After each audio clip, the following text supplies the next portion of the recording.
Making a cafe-quality veggie burger at home usually ends in one of two ways: a mushy center or a patty that completely falls apart in the pan. Today, we are going to fix both of those problems and build a patty with a thick, satisfying crunch and a perfectly intact center. The main reason homemade patties fail is moisture. When a wet mixture hits hot oil, the water rapidly expands into steam, blowing the patty apart from the inside and turning the crust into a greasy sponge. To prevent that, we need a specific toolkit to control the water content.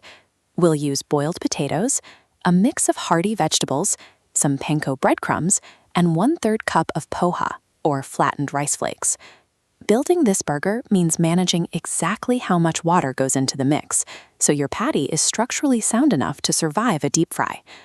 Poha acts as a structural binder by absorbing excess water from the vegetables without adding the raw, floury taste you get from using cornstarch or wheat flour. We need to hydrate it just enough to activate the starches. Rinse the poha with water, drain it completely, and let it rest for exactly 5 minutes. Once it sits, you can mash it into a smooth paste that feels almost exactly like mashed potatoes. Next, we prepare the vegetable matrix. Finely chop your onions, garlic, green beans, carrots, and peas, and sauté them rapidly over medium-high heat. Before adding the spices, turmeric, chili powder, dry mango powder, cumin, and a pinch of garam masala, drop the heat to low. The volatile oils in these spices burn very quickly at high temperatures. Notice this diagram comparing plant cell structures.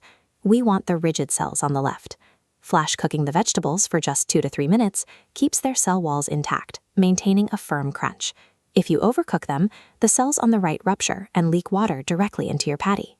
By pairing a highly absorbent binder with vegetables that have all their internal moisture locked safely away, you establish a solid defense against a structurally weak, soggy burger. Now we build the base of the patty using 5 to 6 medium-boiled potatoes. Do not mash these potatoes by hand. Hand mashing leaves uneven lumps, and in a deep fryer, those lumps become exact points where the patty will crack and split open. Instead, run the potatoes through the large holes of a box grater. This creates long, uniform strands that weave together, giving you a smooth, consistent texture throughout the entire mix. Gently fold the grated potatoes, the sautéed vegetables, your mashed poha, and chopped coriander together until they form a single cohesive dough that pulls cleanly away from the sides of your bowl. Before we shape anything, the dough requires a thermal stabilization phase.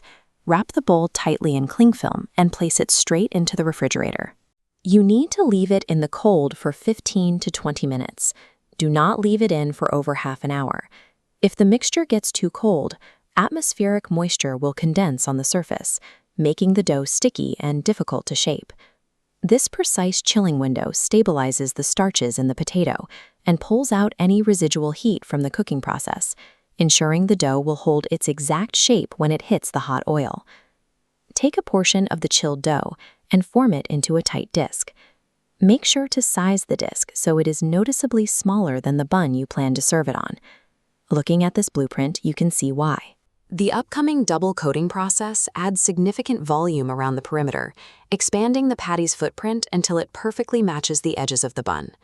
The first layer of that expansion is the wet slurry. Whisk together all-purpose flour, corn flour, salt, cold water, and a splash of oil until you reach a semi-thick consistency. This layer needs to be thick enough to act as an adhesive, but thin enough that it doesn't mask the shape of the patty. To test it, dip a spoon into the mix. It should coat the back of the spoon slowly. If the batter is too thick, your crust will taste like raw dough. If it's too thin, the breadcrumbs won't stick and the patty will disintegrate in the fryer. Execution requires a rapid 2-step process. Submerge the chilled patty gently into the wet slurry, let the excess drip off, and immediately drop it into a bowl of seasoned panko breadcrumbs, pressing lightly to ensure an even, complete coat. This bi-layer coating system acts as a thermal shield.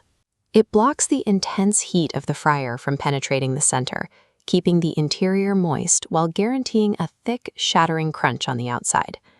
With the patties coated, heat your frying oil to a moderate 170 degrees Celsius. Temperature control is critical here. If the oil is too hot, the crust will burn before the heat reaches the center.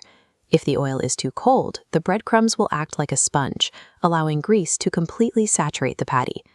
carefully lower the patty into the oil.